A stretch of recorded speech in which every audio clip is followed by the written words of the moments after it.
Gitataw ni Gobernador Gwen Garcia nga dili pa politika ang iyang paglaban sa mga madre sa Carmelite Cebu. Niadtong Agosto 2, miluwat siya og pamahayag nga nagkundina sa mga pandaot batok sa mga madre sa Carmelite. Kinihuman mipagawas og pamahayag si Sister Mary Melanie Costillas, prioress sa Carmelite Monastery, kalabot sa pagkalambigit kanila sa usa ka kontrobersyal nga pelikula. There are some, I've been reading the comments, who muddled the issue, now saying that it is a political thing, that this is between the pinks and the reds, and this is between the Correista and the BBM. I said, that has nothing to do with it. This is neither anti-Corrie or pro-Marcos or pro-Corrie and anti-BBM. That is not the point here.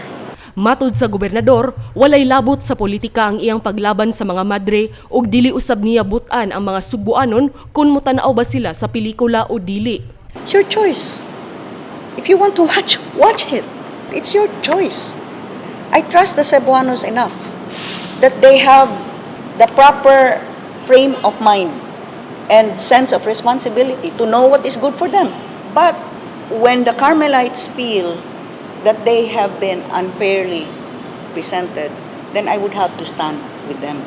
Gisaysay sab ni Garcia nga mahinungdanon nga parte sa iyang kinabuhi ang Carmelites. Sukad niadtong bata pa siya, diin sila magampo kauban ang iyang inahan nga si Anhing Judge Esperanza Garcia ug ilabi na sab sa panahon nga iyang gisagubang ang mga dagkong hagit sa iyang kinabuhi isip gobernador. This is not a commentary on the movie, but this is in support of the statement of the Carmelite prioress. And if only for my mom, who has passed away. When they came up with a statement, feeling that they had been alluded to in the movie, and they felt that it was unfair for them, it was my duty to stand with the Carmelites as governor of Cebu and as a decent person who stands by those that have always been there for her when times were bad. Paula Mendoza, Balita sa Sugbo.